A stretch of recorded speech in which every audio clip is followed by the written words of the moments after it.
જય પ્રમુખ સ્વામી મહારાજની જય.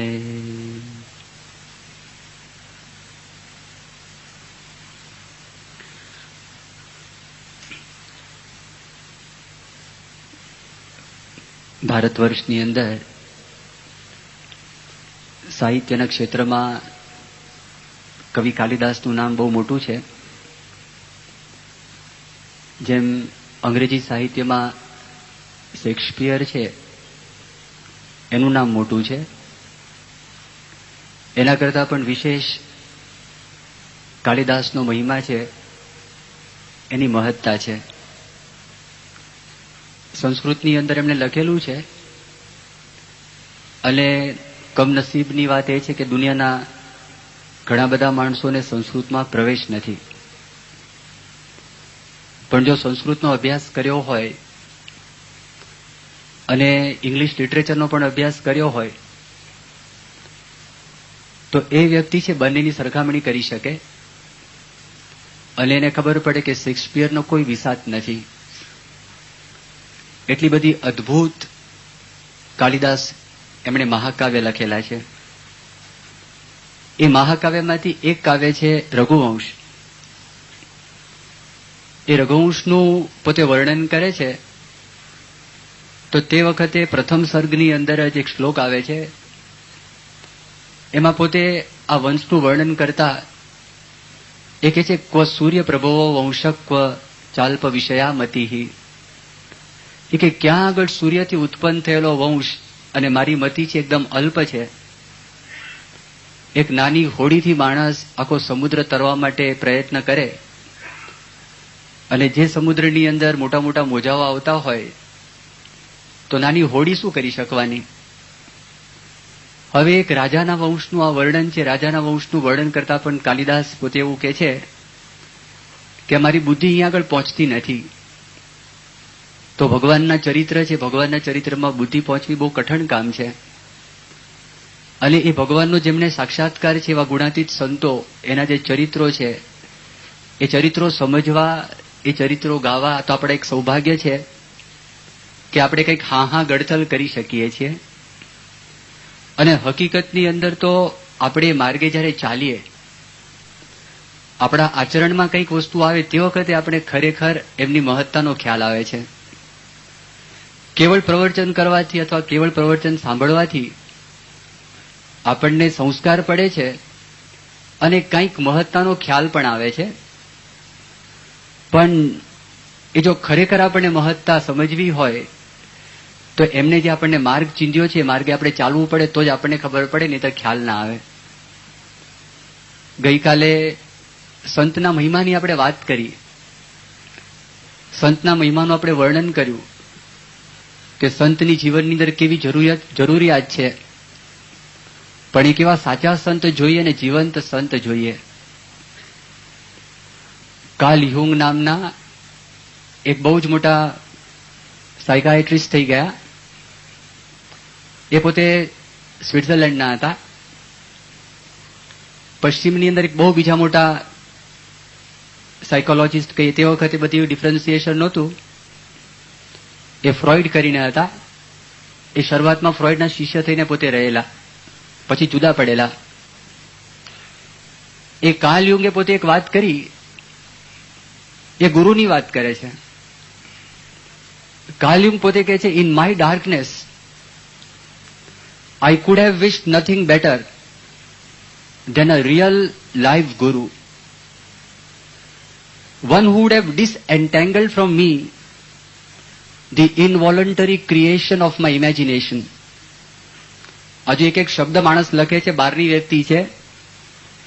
ઘણા બધા વર્ષો પહેલા રીડર્સ ડાયજેસ્ટના ફિલરની અંદર આ વાત આવેલી તો તે વખતે મને એમ થયું કે આ આપણે જે વાતો કરીએ છીએ અને એ માણસ એમના દર્દીઓ પાસે એમની પાસે આવે અને એના સંપર્કની અંદર પોતે રહેતા હતા અને પોતે દર્દીને શાંત કરવા માટે જે કાંઈ કાઉન્સેલિંગ કરતા હતા, સલાહ આપતા હતા અને એના અનુભવમાંથી પોતાને જે અનુભવ તેનું વર્ણન કરે છે કે ઇન માય ડાર્કનેસ. આ કયા અંધારાની વાત કરે છે? રાત્રે સૂર્ય આથમી જાય ને પછી અંધારું થાય એની વાત નથી કરતા. એ આંતરિક અંધારાની વાત કરે છે, એ માનસિક અંધારાની વાત કરે છે. In my darkness I could have wished nothing better than a real life guru. મને જો જીવંત ને સાચા ગુરુ પ્રાપ્ત થાય એના કરતા બીજી વધારે મારા અંતરમાં કોઈ ઈચ્છા નથી. જ્યારે ખરેખર અંતરનો મારું મન છે એ મન અંધાર પડથી છવાઈ જાય તે વખતની વાત કરું છું. અને એ શું કરી શકે? One who would have disentangled from me the involuntary creations of my imagination. આપણું મન છે, મન સતત એક ચેટર બોક્સ જેવું છે, ચાલ્યા જ કરે મનની અંદર બધી ઘટનાઓ જાત જાતની. સૂતા હોય તો પણ ચાલુ હોય, જાગ્રત હોય તો પણ ચાલુ હોય. જેમ ગુણાતીતાનંદ સ્વામી પોતાની વાતોમાં લખ્યું, ગુણાતીતાનંદ સ્વામી કે આ ગુજરાતમાં જે મહુડા છે ને આખી રાત ટપ ટપ ટપ એ પડ્યા જ કરે. એમ મનના સંકલ્પો મટે નહીં, મનના સંકલ્પ વિકલ્પ છે ઘાટ છે મટે નહીં. અને એનાથી માણસ એટલો બધો થાકી જાય. ઓલો બેકગ્રાઉન્ડ નોઇઝ હોય ને સતત આવ્યા જ કરે. બે રીતે આવે, શબ્દના રીતની અંદર પણ આવે અને દ્રશ્યના રૂપની અંદર પણ આવે. અને જે માણસ એને દૂર કરવા માટે પ્રયત્ન કરતો એને ખબર પડે તો બહુ ભારે છે. જેમ યોગીજી મહારાજ દ્રષ્ટાંત આપતા, યોગીજી મહારાજ વાત કરતા શેખચલીની વાત કરતા, અને ગુણાતીતાનંદ સ્વામી એના પરથી વાતમાં લખ્યું કે આપણું અંતઃકરણ શેખચલીના ખોરડા જેવું ન રાખવું. ખોરડું એટલે ઘર. શેખચલીના ખોરડા જેવું અંતઃકરણ આપણું મન છે એના જેવું ન રાખવું. એમ કરીને યોગીજી મહારાજ એક દ્રષ્ટાંત આપતા, એક શેખચલી હતો ડે ડ્રીમર. હવે એને કોઈ ઠેકાણે એક ભાઈ શેઠ મળ્યા અને શેઠે એને કીધું કે આ ઘી છે, ઘીનો ઘાડો, ઘીનું માટલું એ તું લઈને જા, તને હું 92 આપું. કે કેટલા તું આપે? એ 4 આના તને આપું. કે બહુ સારું. એને નક્કી કર્યું અને 92 નક્કી કરીને ઘીનો ઘાડો માથા પર મૂકેલો અને ચાલવા લાગ્યો. પણ શેખચલી કોનું નામ? એટલે એના મનની અંદર ઘટમાળો શરૂ થઈ અને એક પછી એક ઘટમાળો શરૂ થઈ. એની અંદર શેખચલીએ વિચાર કર્યો કે આ છે મને 4 આના છે એ મળ્યા છે, તે વખતે બકરી સસ્તી હશે, એમાંથી હું એક બકરી લઈશ, બકરીનું દૂધ વેચીશ અને એમાંથી પછી મને પૈસા મળશે, એમાંથી હું ગાય ખરીદીશ અને ગાયનું મને વધારે દૂધ પ્રાપ્ત થશે અને વધારે દૂધ મને મળશે, એમાંથી વધારે પૈસા મળશે, પછી હું લગ્ન કરીશ અને લગ્ન કરીશ ને પછી મેં તો આ ધંધો માંડ્યો હશે હાટ ઉપર, એટલે દુકાન કરી હશે અને દુકાનની અંદર મારા 2-3 છોકરાઓ છે એનો જન્મ થઈ ગયો હશે, છોકરાઓ મોટા થઈ ગયા હશે અને એમાંથી એક છોકરો મારી દુકાને બપોરે મને પૂછવા માટે આવે છે, કહેવા માટે આવે છે કે તમે ઘરે ચાલો અને તમને મમ્મી બોલાવે છે, જમવાનો સમય થઈ ગયો છે. ત્યારે ઘરાકો દુકાન ઉપર ઘણા બધા હતા એટલે હું એને ના પાડીશ. માથા પર માટલાને શું થયું? પડ્યું નીચે એટલે માટલું તૂટી ગયું. એટલે શેઠ ગરમ થયા કે હરામખોર, કે મારું માટલું ભાંગી નાખ્યું. એ કે સાહેબ તમારું તો માટલું ભાંગ્યું, મારું તો ઘર ભાંગ્યું. તમારું માટલું ભાંગ્યું પણ મારું તો ઘર ભાંગ્યું છે. હવે જો મનની અંદર કે મનમાં રાંડે ને મનમાં પરણે, આ પરિસ્થિતિ છે. આ મન છે ને આ કઈક ઓલા બલ્બ જેવું નથી કે તમે સ્વિચ બંધ કરો ને એ બંધ થઈ જાય. હું ટ્યુબલાઇટ ની વાત નથી કરતો, થોડી વાર લાગે. આ પીળા બલ્બની વાત કરું. તમે દબાવો ને બંધ થાય અને પછી સ્વિચ ઓલું કરો ને ચાલુ થાય.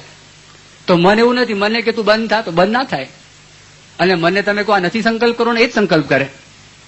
એટલી બધી વિચિત્રતા છે કે થાકી ગયા કાલ્યું.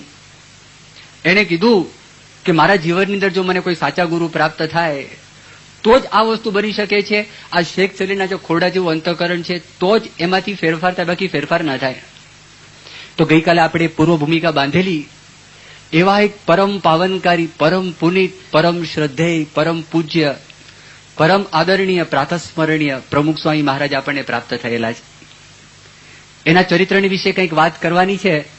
મેં કહ્યું આખી જિંદગી સુધી ચરિત્ર પર મનન ચિંતન કરીએ તો પણ એ સમજાવ્યા પણ નથી ઘણી વખત, કારણ કે અપાર ને અપાર વસ્તુ છે. કારણ કે પરફેક્શન છે, અનંત છે. એ માણસ જેમ જેમ સુધરવા માટે પ્રયત્ન કરે તેમ તેમ જુદા લાગે, તેમ તેમ આપણને અલગ લાગે, તેમ તેમ આપણને મોટા લાગે. આપણે એની નજીક પણ જતા હોય છતાં આપણને મોટા લાગે. આપણને પ્રેમ થાય, એમનો પણ પ્રેમ આપણા તરફ આવતો હોય છતાં પણ આપણને લાગે કંઈક જુદા છે. એ કોઈક અલગ જ આપણને લાગે. તો જો એના પર કંઈક વિશેષ વાત છે એ આપણે આજે કરવાના છીએ. મહાભારતનું યુદ્ધ પૂરું થઈ ગયું છે અને મહાભારતના યુદ્ધ પછી ભીષ્મ એ પોતે બાણશયા ઉપર સૂતેલા છે. એ ત્યાં આગળ સૂતેલા છે ને અહીંયા આગળ 40 દિવસ વીતી ગયા છે યુદ્ધ પછીના. યુદ્ધ શરૂ થયું ત્યાર પછીના 10 દિવસ યુદ્ધના હતા અને ત્યાર પછીના દિવસો હતા. એમાં યુધિષ્ઠિરને બહુ વિષાદ થાય છે. યુધિષ્ઠિરના અંતરમાં બહુ દુઃખ થાય છે. ડિપ્રેશનની વાત કરીએ ને ત્યાંથી શરૂ થયું છે. એકચ્યુઅલી એના કરતા પહેલા રામચંદ્ર ભગવાનના વખતથી શરૂ છે, ચાલુ છે કાર્યક્રમ. એને વિષાદ થયો, અતિશય વિષાદ થયો. એને થયું કે મેં બહુ ખોટું કામ કર્યું છે, અધર્મ કર્યો છે, ખોટી રીતે ભીષ્મને માર્યા છે, ખોટી રીતે કર્ણને માર્યા છે. ખાસ કરીને પોતાના મોટા ભાઈ કર્ણ હતા, એને કર્ણને વિનંતી કરી હતી. કર્ણને એવું કહ્યું હતું કે કર્ણ તું અમારા પક્ષમાં આવી જા, અને અર્જુન અને તું એક સૂર્ય અને આ બીજા સૂર્ય ઇન્દ્ર પણ આપણને જીતી ન શકે એટલી તાકાત આપણી પાસે છે, માટે તું આ પક્ષમાં આવી જા. અને યુધિષ્ઠિરને સમજાવવા માટે જાય છે અને કહે છે કે તું કોણ છે, તને ખબર છે, તને ખ્યાલ છે. એટલે એના અંતરની અંદર એક અત્યંત દુઃખ હતું કે મારા મોટા ભાઈ છે અને અર્જુન દ્વારા એનો વધ થયો છે, આ બહુ મોટું અધર્મનું કામ થયું છે.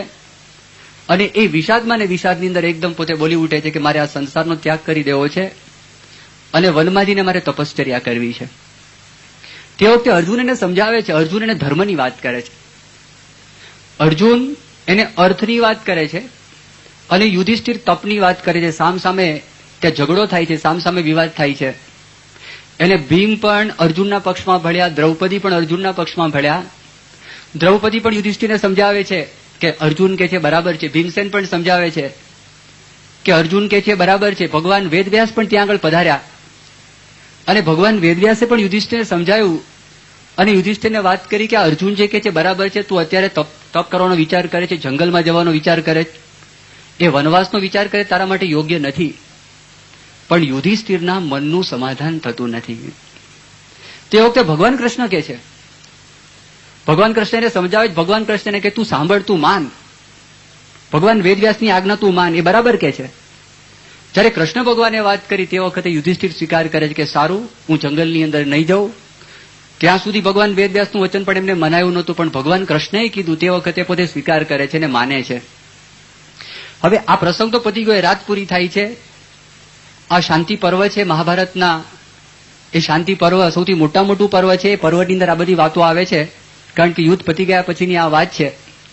અને બીજે દિવસે સવારે કૃષ્ણ ભગવાનને મળવા માટે પહોંચી જાય છે એના મહેલની અંદર. એ અર્જુનના મહેલમાં કૃષ્ણ ભગવાન ગયા, કારણ કે કૃષ્ણ ભગવાનનું સ્થાન તો દ્વારકા હતું, પણ આ લોકો શાળા બનેવી હતા. એટલે જયારે જયારે કૃષ્ણ ભગવાન હસ્તિનાપુર આવતા તો તે વખતે શરૂઆતમાં ઇન્દ્રપ્રસ્થ હતું, પણ યુદ્ધ પછી હસ્તિનાપુરમાં લોકો આવી ગયા હતા. એટલે એના મહેલની અંદર પોતે એને મળવા માટે જાય. તે વખતે કૃષ્ણ ભગવાન ધ્યાન કરતા હોય છે. એ ધ્યાન કરતા હોય છે એટલે આમને નવાઈ લાગે છે. એટલે એકદમ એનાથી પૂછી લે છે યુધિષ્ઠિર કે તમે કોનું ધ્યાન કરો છો? 3 લોક તો બરોબર છે ને, 3 લોકમાં કઈ ગડબડ તો નથી થઈ ને, તમે અત્યારે ધ્યાન કરવા માટે બેસી ગયા છો? પણ કૃષ્ણ ભગવાન કોઈ જવાબ નથી આપતા. કૃષ્ણ ભગવાનનું વર્ણન કરે છે. કૃષ્ણ ભગવાન કેવા હોય છે?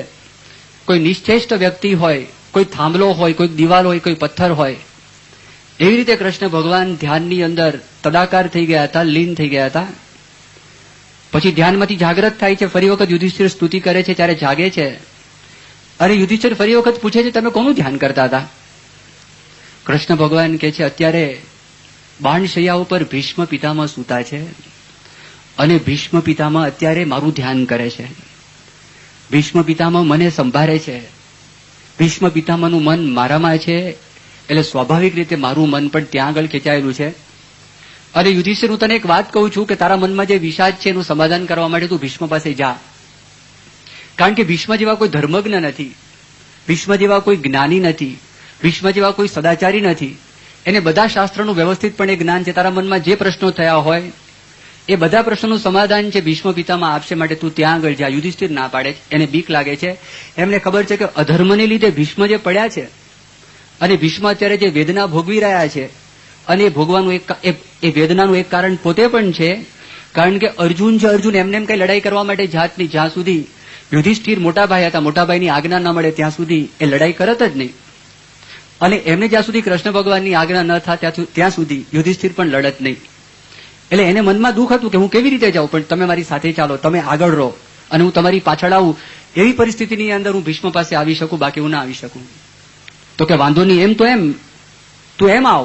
એમ કરીને ત્યાં આગળ ભીષ્મ પાસે એ લઈ જતા પહેલા જ આખો પ્રસંગ બને. જે વખતે ભીષ્મ ધ્યાન કરતા હોય છે કૃષ્ણ ભગવાનનું તે વખતે ભગવાન વેદવ્યાસ એમની પાસે હોય છે, ઋષિઓ એમની પાસે હોય છે. તે વખતે કૃષ્ણ ભગવાનની પોતે ભીષ્મ સ્તુતિ કરતા હોય છે. અને જેવી સ્તુતિ પૂરી થાય છે અને કૃષ્ણ ભગવાનનો ત્યાં પ્રવેશ થાય છે અને કૃષ્ણ ભગવાન પહેલો પ્રશ્ન એમને પૂછે છે ભીષ્મને પૂછે છે કે તમે આ બાણથી વિંધાયેલા છો તો તમને એ બાણે કરીને શરીરમાં બહુ વેદના તો નથી થતી ને?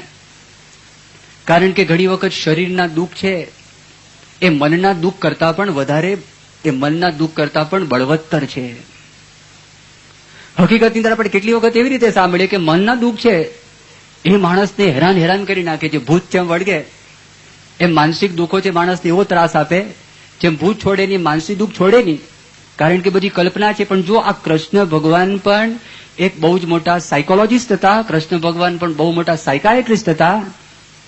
આપણે જો આજની ભાષામાં બોલવું હોય તો એ કૃષ્ણ ભગવાન એમ કરીને સમજાવે છે શું, ભીષ્મને માનસિક વેદના તો હતી જ, પણ એ માનસિક વેદનાનો સ્વીકાર કરે છે. અત્યારે સ્થૂળ દેખાય છે, બાણની વાત દેખાય છે, એને માનસિક મલમ આપે છે, માનસિક દવા આપે છે. પેલી તો એ વાત કરે છે, આ પ્રશ્ન પૂછે છે, કોઈ માણસને કંઈક દુઃખ થતું હોય તમે ખાલી એને એકનોલેજ કરો, સ્વીકાર કરો તો પણ એ માણસને રાહત થાય કે આને ખબર તો છે કે મને કંઈક દુઃખ છે. એનો સ્વીકાર કરે છે, એને ખ્યાલ તો છે. તો એને પ્રથમ આ વાત જયારે કરે છે, શું કરવા કરે છે? કારણ કે માનસિક વેદના તો હતી જ. એને શું હતું? મને ખબર છે કૃષ્ણ મોટા છતાં હું અર્થનો દાસ રહ્યો અને હું દુર્યોધનના પક્ષે રહ્યો અને કૃષ્ણના પક્ષમાં હું ન જઈ શક્યો, હું પાંડવોના પક્ષમાં ન જઈ શક્યો, એની એને વેદના હતી. એનું એના મનની અંદર દુઃખ હતું, એ ત્રાસતો હતો. આખો કુળ ક્ષય થઈ ગયો હતો, એનું પણ મનમાં દુઃખ હતું. અને યુદ્ધ પછી 40 દિવસ સુધી કોઈ ભીષ્મ પિતામહને મળવા માટે જતા નથી. કોઈ માણસ માંદો હોય ને તમે મળવા માટે ન જાઓ ને એને બહુ દુઃખ થાય. અને કે મારા સ્વાર્થી લોકો લાગે છે અને જે વખતે આ લોકોને કામ પડે તે જ વખતે મને બોલાવે છે, પણ જયારે સ્વાર્થ સરીગો મારી પાસે કોઈ આવતા નથી. એ ખાસ કરીને માંદા માણસ છે, તમે એની પાસે ખાલી મળવા માટે પણ જાઓ ને એને બહુ રાહત થાય.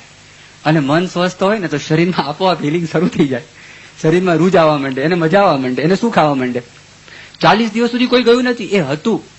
તો કૃષ્ણ ભગવાન એને જાણતા હતા અને કૃષ્ણ ભગવાન કહે છે પણ મનના દુઃખ કરતા પણ શરીરના દુઃખ વધારે હોય છે, તમને કેમ છે? તે વખતે ભીષ્મ કે છે, ભીષ્મ વર્ણન કરે, તમે પધાર્યા બહુ સારી વાત છે.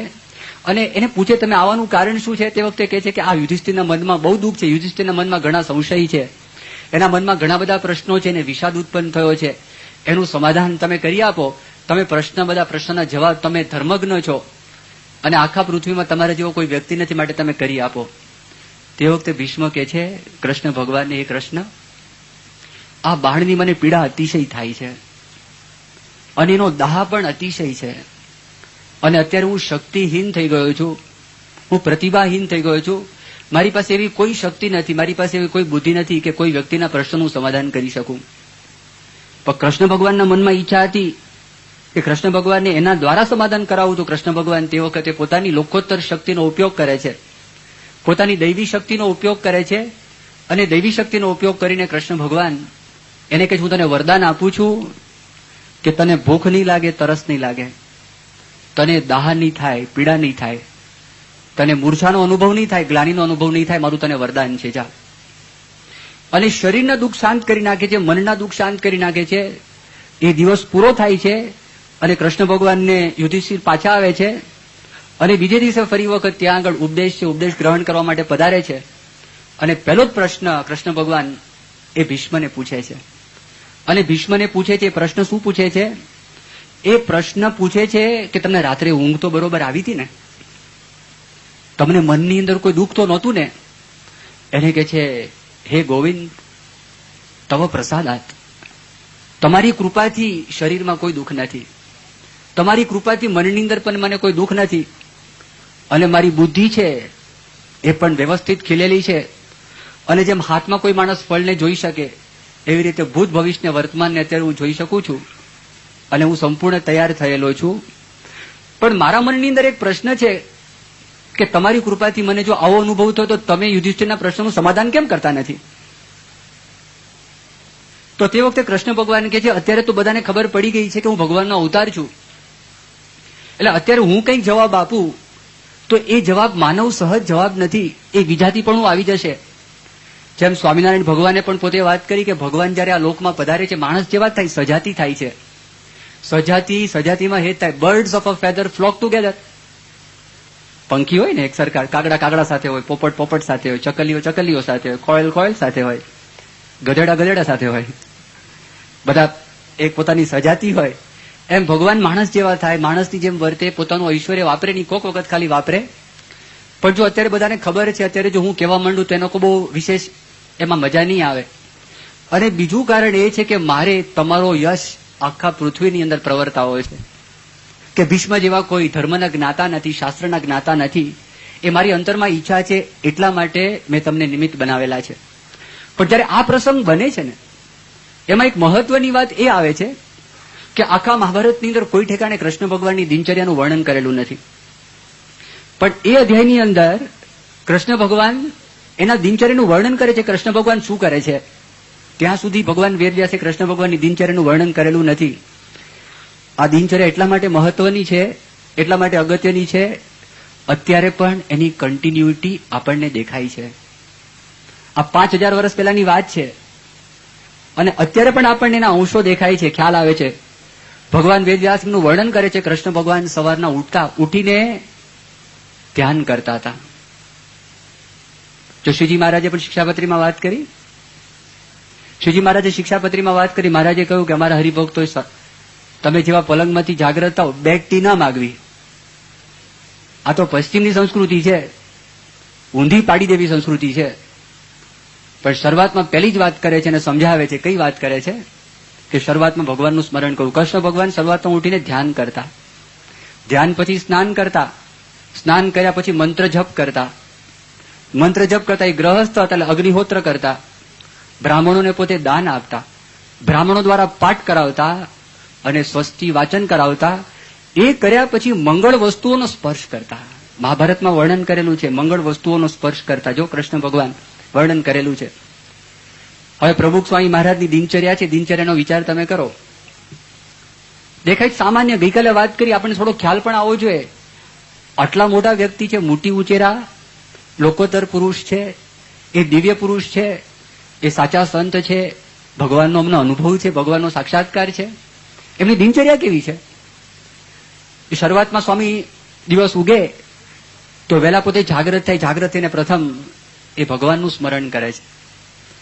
એ સ્મરણ જયારે કરે છે અને પછી સ્વામી વોકિંગ કરવા માટે બહાર આવે છે તો તે વખતે કાં તો વરસાદની માટે ધૂન ચાલુ હોય અથવા સંતો કે હરિભક્તો ત્યાં આગળ હોય, ભગવાનના ભજન ગાતા હોય, અથવા તો ત્યાં આગળ સત્શાસ્ત્રનું વાંચન થતું હોય ને પ્રમુખ સ્વામી શ્રવણ કરતા હોય. ત્યાર પછી સ્નાનાદિક વિધિ કરવા માટે પોતે પધારે અને સ્નાનાદિક વિધિ કરીને જો મંદિરની અંદર હોય, જો મંદિરમાં હોય તો ભગવાનના પોતે દર્શન કરવા માટે જાય અને દર્શન કરીને આરતીનો જો સમય થઈ ગયો તો પોતે આરતી ઉતારે. આરતી ઉતાર્યા પછી પોતે પૂજા કરવા માટે આવે અને પૂજા કરી રહ્યા પછી પણ પૂજાની અંદર પણ તમે જો એક એક પગથિયું છે પૂજાની અંદર. શરૂઆતમાં જયારે આવે છે, કારણ કે હું તમને એટલા માટે પુનઃ સ્મરણ કરાવું છું કે તમારામાંથી ઘણા બધા હરિભક્તો અમદાવાદમાં ગયા હતા અને અમદાવાદની અંદર પ્રમુખ સ્વામી મહારાજ ત્યાં 1 મહિનો બિરાજમાન હતા અને તમારામાંથી ઘણા હરિભક્તો સવારના પોરમાં ત્યાં પહોંચી જતા અને કેટલાક હરિભક્તો 1 મહિના સુધી સવારને સાંજ બંને વખત પણ આવેલા છે. એ ત્યાં શરૂઆતમાં જેવા મંદિરમાંથી નીચે પ્રમુખ સ્વામી મહારાજ ઉતરીને તમે જાય, તમે જો એ પોતે પસાર થતા હોય છે, પછી પૂજામાં આવીને પોતે બેસે છે અને શરૂઆતમાં જેવા આવે ભગવાનની મૂર્તિ એમને સામે છે, ઠીકઠાક કરાવે છે કે વ્યવસ્થિત સેન્ટરમાં છે કે નહીં. એ કરાવ્યા પછી પોતે હાથ જોડીને એમના દર્શન કરે છે. દર્શન કર્યા પછી માનસી પૂજા કરે છે. માનસી પૂજા કર્યા પછી ભગવાન સ્વામિનારાયણ, ગુણાતીતાનંદ સ્વામી, શાસ્ત્રીજી મહારાજનું પ્રસાદીનું જે વસ્ત્ર છે એ વસ્ત્ર દરેક મૂર્તિ ઉપર એમનો સ્પર્શ કરે છે, એને બાજુમાં મૂકે છે. પછી મંત્રજાપની પોતે શરૂઆત કરે છે. મંત્રજાપ પૂરો થાય છે અને તે વખતે ભગવાનને થાળ છે એમના સેવક ધરાવતા હોય, પોતે હાથ જોડીને ત્યાં આગળ બેઠા છે. વર્ષો સુધી એમને પોતે જ થાળ ધરાવેલો હતો, અત્યારે એમના સેવકને સેવા પ્રાપ્ત થયેલી છે, પણ સ્વામીજીમાં સંપૂર્ણપણે પાર્ટિસિપેટ કરે છે. અને ત્યાર પછી પાણી છે એને પ્રસાદીનું કરે છે. ભગવાન સ્વામિનારાયણની માળાનો મણકો અંદર બોળે છે, એનું પ્રસાદીનું વસ્ત્ર છે એમાં સ્પર્શ કરે છે. ભગવાન સ્વામિનારાયણના જે અસ્થિ છે શાસ્ત્રીજી મહારાજ, યોગીજી મહારાજના અસ્થિ છે એનો પણ સ્પર્શ કરે છે. અને એ કર્યા પછી પોતે શિક્ષાપત્રીનું વાંચન, પ્રસાદીના પુષ્પો પણ અંદર પધરાવે છે. અને ત્યાર પછી એ શિક્ષાપત્રીનું વાંચન કરે છે. અને છેલ્લા મહિનાથી આ ગુજરાતમાં અને ભારતમાં અને વિશ્વમાં સારો વરસાદ પડે એના માટે પૂજામાં 2 ભજન ઓછા કરાવી અને પોતે ધૂન કરાવતા હતા. ત્યાર પછી ભગવાનને ધરાવેલો જે પ્રસાદ છે એ અલ્પાહાર કરવા માટે પોતે પધારે છે. તે વખતે સ્વામીની સમીપની અંદર હંમેશા સત્શાસ્ત્રનું વાંચન ચાલુ હોય, અથવા તો કોઈ ક્ષેત્રની અંદર પ્રમુખ સ્વામી મહારાજ પધાર્યા હોય તે વખતે આપણા કાર્યકર્તાઓ પોતાના મંડળનો રિપોર્ટ આપતા હોય. એક બાજુ પોતે ઠાકોરજીનો પ્રસાદ અંગીકાર કરી રહ્યા છે અને બીજી બાજુ રિપોર્ટ પોતે સાંભળી રહ્યા છે. ત્યાર પછી અતિ એવા હરિભક્તોને બહુ મુશ્કેલી હોય, તકલીફ હોય એવા હરિભક્તોને પોતે મુલાકાત આપે છે. અને ત્યાર પછી પત્રલેખન, પત્ર વાંચન અથવા સંસ્થાકીય મિટિંગમાં પોતે વ્યસ્ત થાય છે. બપોરે 12:30-1 વાગે પોતે ફરી વખત ઠાકોરજી જમાડવા માટે પધારે છે. એ પધાર્યા પછી ફરી વખત આવા હરિભક્તો છે એને મુલાકાત થોડીક મળે છે. અને એ મળ્યા પછી કેટલાક, કારણ કે આખી સંસ્થા એ વિશ્વવ્યાપી સંસ્થા છે અને હરિભક્તો કાગડોળે રાહ જોતા હોય છે. તે વખતે જયારે ઉતારામાં પધારે તે વખતે ફોનો ચાલુ થઈ જાય. બપોરે થોડોક આરામ કરે, જાગ્રત થાય, સ્નાનાદિક વિધિથી પોતે પરવારે. અને એ પરવાર્યા પછી ફરી વખત કાં તો પત્ર લેખન, પત્ર વાંચન, હરિભક્તોના પ્રશ્નો, એના ઉત્તર, એનું વાંચન, સંસ્થાકીય મીટિંગ, સાંજે ફરી વખત વોકિંગમાં પધારે છે. અને એ કર્યા પછી આસન કરી અને સ્નાનાદિક મેં તમને વાત કરી એમાંથી પરવારી અને સંધ્યા સમયે સ્વામિનારાયણ ભગવાનની આજ્ઞા છે કે ભગવાનના મંદિરમાં પોતે દર્શન કરવા માટે જાય છે. અને દર્શન કરીને પછી સભા મંડપમાં પધારે છે, ત્યાં કથાનું શ્રવણ કરે. અને જો પત્રલેખન હોય તો પત્રલેખન કરે ને શ્રવણ પણ કરે. અને જો વાંચન કરવાનું હોય તો વાંચન પણ કરે ને શ્રવણ પણ કરે. અને રોજ પોતે આશીર્વાદ આપે. એ આશીર્વાદનો કાર્યક્રમ પૂરો થાય, ઠાકોરજી જમાડવા માટે પોતે પધારે. અને ત્યાં આગળ પણ સત્શાસ્ત્રનું વાંચન ચાલુ હોય, મંડળના રિપોર્ટો ચાલુ હોય, હરિભક્તોને મુલાકાત મળે. અને લગભગ 10:30 વાગે સ્વામીજી સ્થૂળ દ્રષ્ટિએ આરામમાં જાય. એના પણ દર્શન આપણને થાય છે. ત્યાર પછી કલાકો ફોન ચાલે અને એ કલાક લગભગ 11:15 સુધી પોતે જાગ્રત હોય અને પછી યોગ નિદ્રાને પોતે ગ્રહણ કરે છે. આ એમની દિનચર્યા છે. આ મેં તમને દિનચર્યાની વાત કરી તો દિનચર્યા સ્થૂળ દ્રષ્ટિ જો તમે વિચાર કરો તો દિનચર્યા આપણને સામાન્ય લાગે. દિનચર્યા આપણને સામાન્ય લાગે, પણ જો થોડોક આપણે સૂક્ષ્મ દ્રષ્ટિએ આપણે વિચાર કરીએ તો આપણને ખબર પડે કે આ કોઈક અલગ પ્રકારની દિનચર્યા છે. સામાન્ય માણસની દિનચર્યા નથી. આપણને લાગે આમાં શું છે, ઘણી વખત બહુ સામાન્ય લાગે, પણ અપિયરન્સીસ આર ડિસેપ્ટિવ. આપણે ઘણી વખત જે દેખાય છે એના કરતા કંઈક જુદું હોય છે. આપણે ત્યાં આગળ ચાણક્ય થઈ ગયા, એ બહુ મોટા અર્થશાસ્ત્રી પણ કહેવાય છે. અને એ વ્યક્તિ એ જબરજસ્ત આપણા હિન્દુસ્તાનની અંદર એમને આ છે કૌટિલ્ય અર્થશાસ્ત્ર આપેલું છે. એમ પરદેશની અંદર પણ એક બહુ મોટા માણસ છે, એનું નામ મેકિયાવેલી કરીને છે. એ પોતે એક વાત કરે છે કે માણસો સામાન્યપણે કોઈ પણ જજમેન્ટ આપે છે, નિર્ણય લે છે ને બહારના દેખાવ ઉપરથી લે છે. બધા માણસને આંખ તો હોય છે પણ સૂક્ષ્મ દ્રષ્ટિ બહુ ઓછી વ્યક્તિને હોય છે, એવું મેકિયાવેલીએ વાત કરી. એના મૂળ શબ્દો આ પ્રમાણે છે: મેન ઇન જનરલ, બધા જ માણસો સામાન્ય માણસની વાત કરે છે. મેન ઇન જનરલ જજ from appearances. Man in general જજ from appearances. All men have eyes but few have the gift of penetration. દરેકને આંખ તો છે, આપણે અત્યારે દેખાય છે, હકીકતની અંદર એવું છે ને, આ સામે બેઠા છે, પણ જ્યાં સુધી તમે પરિચય ના કરાવો ત્યાં સુધી ખબર કેવી રીતે પડે કે આ કોણ? દાખલા તરીકે અજીતસિંહ ભટ્ટી છે, તો તમારામાંથી ઘણા ઓળખતા નહીં હોય કે આ કોણ છે. તમે આ વ્યક્તિનું વર્ણન કરો તો એ વ્યક્તિનું વર્ણન તમે શરૂ કરો, પણ ઘણી વખત જો માણસ છે, એક વખત કિશોર મંડળમાં મેં આ પ્રયોગ કરેલો અને તે વખતે આ પ્રતિક હતો કે મને ખબર નહીં, પણ તે વખતે પ્રયોગ કર્યો કિશોર મંડળમાં. એક કિશોરને ઉભો કર્યો અને બીજા કિશોરને વાત કરી કે આને તું ડિસ્ક્રાઇબ કર, વર્ણન કરવા માંડ. તમે હતા, એને વર્ણન કર્યું. મેં કીધું તમને જે વર્ણન, કે હું એને ઓળખતો ને, મેં કહ્યું ઓળખતો નથી પણ આંખ તો છે ને, તું કરવા માંડ વર્ણન. એને શરૂ કર્યું કે લગભગ આમની ઊંચાઈ આમ 5 ફૂટની આસપાસ લાગે છે, આનું વજન લગભગ 45-50 કિલોની આસપાસ લાગે છે, આનો ચામડીનો રંગ આ છે, આની આંખનો રંગ આ છે, એના વાળના રંગ આ છે, બધું વર્ણન કર્યું. એના કપડા આ પહેરેલા છે, ટી શર્ટ આમ પહેર્યું છે, આમ પહેર્યું, બધું વર્ણન કર્યું. પછી મેં કીધું એક અતિ અગત્યની વાત રહી જાય છે, તું બોલ. તો બહુ વિચાર કરો, અતિ અગત્યની વાત શું? આમ બીજું ઓળખાણ નથી ને આ સ્વામી વાત કરે. મેં કીધું જો અતિ અગત્યની એક વાત છે, તું વિચાર કર. તો કે સ્વામી ખ્યાલ નથી આવતો. મેં કીધું આ છે ને, આ જીવતો છે, આ મરેલો નથી. આ જીવતો જીવતો દેખાય છે ને, પણ જો એ રહી જાય. અતિ અગત્યની વાત છે, માણસ સ્કીપ કરી નાખે છે. આમ વાત કરી અજીતસિંહ ભટ્ટી ઓળખતા ને પછી તમે પરિચય આવે, ભાઈ આ તો એન્જિનિયર છે, જીબી ની અંદર છે, એક્ઝિક્યુટિવ એન્જિનિયર છે, આમ છે તેમ છે, બધું વર્ણન શરૂ થાય. એમ એવી રીતે જયારે સુપરફિશિયલ દ્રષ્ટિ હોય તે વખતે ખ્યાલ ના આવે. એટલા માટે નિષ્કુળાનંદ સ્વામી કહે છે કે તમે અંતરની આંખે ઓળખો, કરો સદગુરુ સંતનો સંગ, ઓળખવું અંતરે. અંતરની આંખ જુદી છે, સ્થૂળ આંખ જુદી છે. એ આપણને ખ્યાલ આવે એવો નથી, એ સમજાવું. એટલે મેં તમને દિનચર્યાનું વર્ણન કર્યું કે તો સામાન્ય દિનચર્યા તમને લાગે, પણ જો આપણે થોડાક ઊંડા ઉતરીએ તો આપણને ખ્યાલ આવે કે પ્રભુ સ્વામી જયારે ઠાકોરજીના દર્શન કરવા માટે જાય, આમ તો સવારના પોરમાંથી જ વાત છે, કોઈ જુદી પ્રકારની ઘટના છે, પણ અમુક દ્રષ્ટાંત આપું જેના પરથી ખ્યાલ આવે કોઈ આ વિશેષ વાત છે, આ સામાન્ય વાત નથી, આ કોઈ જુદા વ્યક્તિ છે, જુદા પુરુષ છે. એ ઠાકોરજીના દર્શન કરતા હોય છે, પણ તમે જો કોઈ દિવસ ક્યારે પણ દર્શનમાં એમને ઉતાવળ કરી નથી, પૂજાની અંદર પણ ઉતાવળ કરી નથી. આપણે ભગવાનના દર્શન કરવા માટે આવે. હવે આપણે આપણી સાથે સરખાવાનું, આપણા દર્શન કેવા? જય જય, લટક સલામ, જય જય. હજી તો દર્શન થયા ન હોય અને ભાગે નીકળે ત્યાંથી પસાર થઈ જાય. તમે જુઓ, એક પછી એક વિચાર કર, કંઈક ફરક લાગે છે? ડોક્ટર સ્વામી પોતાની વાત કરે છે. ડોક્ટર સ્વામી ત્યાં આગળ મુંબઈની અંદર ત્રીજા ભોયવાડાની અંદર જૂનું મંદિર છે. યોગીજી મહારાજ છે ને અવારનવાર દર્શન કરવા માટે જતા ને, એકાદશીનો દિવસ હોય ને ત્યાં ખાસ જાય અને ત્યાં બધા દર્શન કરે. યોગીજી મહારાજ સેન્ટર ઓફ એટ્રેક્શન તો યોગીજી મહારાજ હતા. સંતો પણ ગયા, થોડા હરિભક્તો પણ ગયા, બધા મૂર્તિઓના દર્શન થયા અને નીચે આવીને ગાડીમાં બેઠા અને યોગીજી મહારાજે પ્રશ્ન પૂછ્યો ડોક્ટર સ્વામીને, ઠાકોરજીએ વાઘા કયા પહેરેલા? કે સ્વામી એ તો યાદ નથી. યોગીજી મહારાજ કે જાઓ ફરી વખત દર્શન કરી આવો.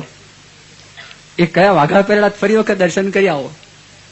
તમારામાં ત્યાંથી વહેલા આવે છે ઠાકોરજી પોઢણિયા પહેર્યા હશે, પણ અત્યારે તમને આમ પ્રશ્ન પૂછું કે કેવા રંગના પોઢણિયા હતા? આમ તો જે પ્રકારની લાઇટ હોય શેડ બદલાય, પણ આપણને જે કઈ દેખાયું હોય, પણ આપણે નજરે દર્શન કરેલા, જો એ ફરક પડે છે. તો પ્રભુ સ્વામી મહારાજ દર્શન કરે, તમે જો ક્યારે પણ દર્શનમાં ઉતાવળ કરી નથી, ક્યારે પણ નહીં. અને અમે તો છેલ્લા 30 વર્ષથી સ્વામીને જોઈએ છે. 1971 યોગીજી મહારાજની જગ્યાએ પ્રમુખ સ્વામી મહારાજ પધાર્યા અને યોગીજી મહારાજ ધામમાં ગયા 71માં, પછી સ્વામી આવે ને 30 વર્ષ તો પૂરા થઈ ગયા છે. અને અમારી પહેલા ઈશ્વર સ્વામી, ડોક્ટર સ્વામી, મહંત સ્વામી, આ બધા સંતો પ્રમુખ સ્વામીની સાથે હતા. અને શરૂઆતથી જ સ્વામીનું આ અંગ છે કે ક્યારે પણ દર્શનમાં ઉતાવળ નહીં, એકાગ્રતાથી દર્શન કરે. અને એ દર્શન કેવા કરે? એક વખત અમદાવાદમાં એક પ્રસંગ બનેલો. એ પ્રસંગમાં એવું થયું હતું, શરૂઆતમાં 1981ની સાલમાં તમારામાંથી જે જૂના હરિભક્તો છે એને ખ્યાલ હશે કે બહુ મોટો ઉત્સવ આપણે કરેલો અમદાવાદમાં, અને એ ઉત્સવમાં લગભગ 200 સંતો થયેલા, 200 જણને દીક્ષા આપેલી. એમાં 25-30 છોકરાઓ લંડન ઇંગ્લેન્ડના હતા અને નવા નવા બધા થયેલા હતા, પાર્ષદમાં હતા. શરૂઆતમાં દીક્ષા આપે ત્યારે સફેદ કપડાં પહેરાવે, એ ત્યાં હતા. તે લોકોના મનમાં એમ થયું કે પ્રમુખ સ્વામી પધારે નવા નવા કાર્યક્રમ કરવા, તો એક કાર્યક્રમમાં ડિબેટ રાખવાની ઈચ્છા થઈ. અને ડિબેટમાં કોણ? પાર્ષદો અને સંતો વચ્ચે ડિબેટ, જૂના સંતો નવા પાર્ષદો. અને વિષય કયો? અમદાવાદ મંદિર. અવડો મોટો વિષય, એટલે અમદાવાદ મંદિરમાં તો ઘણું બધું આવી જાય. આખો ખાલી મંદિરનો ઇતિહાસ લે એ પણ આવી જાય, મંદિરની ઊંચાઈ આવે, પહોળાઈ આવે, મંદિરની ડેપ્થ પણ આવે, મંદિરમાં કેટલા થાંભલા એ પણ આવે, અને મંદિરની અંદર જાળી ક્યાં મૂકી છે એ આવે. ગમે તે મંદિર એટલે પછી બધું આવે અંદર. અને સાંજે ડિબેટ શરૂ થઈ રાત્રે પ્રમુખ સ્વામીની હાજરીમાં. એમાં પાર્ષદોએ સંતોને એક પ્રશ્ન પૂછ્યો કે હરિકૃષ્ણ મહારાજે કેટલા હાર પહેરેલા છે? હવે આટલી બધી મૂર્તિઓ અને હાર એટલે ફક્ત અલગ અલગ, પેલા તો હાર તો પહેરેલા હોય, એટલે સંતોએ વાત કરી એટલા હાર. પાર્ષદો કે ખોટો જવાબ. સંતો કે ના સાચો છે કે ખોટો છે. બધા જોતા હતા અને અમારા આશ્ચર્ય વચ્ચે પ્રમુખ સ્વામી જવાબ આપે. પ્રમુખ સ્વામી કે 5 હાર હતા. બધા ચકિત થઈ ગયા, 5 હાર, કારણ કે સંતોનો જવાબ તો ખોટો પડ્યો. પણ સ્વામીએ પછી નિરૂપણ કર્યું. સ્વામી કે ફક્ત પુષ્પના હાર નહીં, પણ ત્યાં આગળ જે ઘરેણા પહેરાવેલા સોનાનો હાર એ પણ હાર કહેવાય, અને બીજો હાર પેલો એ પણ હાર કહેવાય, અને પુષ્પના હારને પણ હાર કહેવાય. પણ એ તો એમને ખબર નથી કે ડિબેટ છે, એમને તો ખ્યાલ નહોતો. તો જયારે આ સ્વામી જવાબ આપ્યો તે વખતે ખબર પડે, રોજ જોતા હશે ત્યારે ખબર પડે, બાકી એમને ખબર કેવી રીતે પડે? પ્રમુખ સ્વામીના ગુરુ યોગીજી મહારાજના જીવનમાં પણ આવો પ્રસંગ બનેલો. યોગીજી મહારાજ મુંબઈમાં હતા અને શાસ્ત્રીજી મહારાજની મૂર્તિ હતી. ઓલી સૂતી મૂર્તિ છે, એ સૂતી મૂર્તિ ત્યાં આગળ પધરાવેલી છે અને એ મૂર્તિની અંદર રોજ મહંત સ્વામી નવા નવા હાર છે ને પહેરાવે. યોગીજી મહારાજનો તો સ્વભાવ એવો હતો ને, પ્રશંસા અપ્રિશિએશન યોગીજી મહારાજ બહુ કરે, બહુ એટલે સખત, અને રાજી થઈ જાય, પ્રસન્ન થઈ જાય, જીવમાંથી કરે, ખુશામત નહીં. આ પ્રશંસા અને ખુશામત કઈ ફરક છે. ઓલું તો ફ્લેટરી કહેવાય અને આ તો અપ્રિસિએશન કહેવાય. એને માણસ આ તો બહુ મોટું ટોનિક છે, જબરજસ્ત મોટું ટોનિક છે. મહંત સ્વામી 1977 અમેરિકા ગયેલા અને ન્યુયોર્કમાં પધરામણીમાં ગયા હતા. કોઈક હરિભક્તના ઘરની અંદર ઘણા બધા પુસ્તકો હતા, એમાં ડાયટ ઉપર એક પુસ્તક હતું. તો મહંત સ્વામી લાવો ને ડાયટ ઉપર પુસ્તક ખોલું. એમણે આમ પાનું ખોલ્યું ને તો એ પાના ઉપર જે વાક્ય હતું, મહંત સ્વામી બહુ હસી પડ્યા. એમાં એવું લખેલું, ના ન્યુટ્રિશન ઉપર હતું કે which is the best nutrition? તો કે અપ્રિસિએશન. તમે કોઈની પ્રશંસા કરો તો સારામાં સારું ન્યુટ્રિશન છે. બહુ હસી પડ્યા મહંત સ્વામી કે આ કંઈક નવું આવ્યું. હવે જો એ મહંત સ્વામીની વખાણ કે મહંત સ્વામી કે જોગી બાપાનો તો સ્વભાવ છે અને આપણને આગળ રાખવા માટે કરે છે. 8 દિવસ સુધી વખાણ કર્યા, પણ 8મે દિવસે યોગીજી મહારાજે, 7મે દિવસે યોગીજી મહારાજે સોમથી લઈને રવિવાર સુધી જે જે હાર પહેરાવેલા હતા એ બધા જ હાર યોગીજી મહારાજે કહી દીધા. ત્યારે મહંત સ્વામી ચકિત થઈ ગયા, ઓહ આમથા વખાણ નથી કરતા,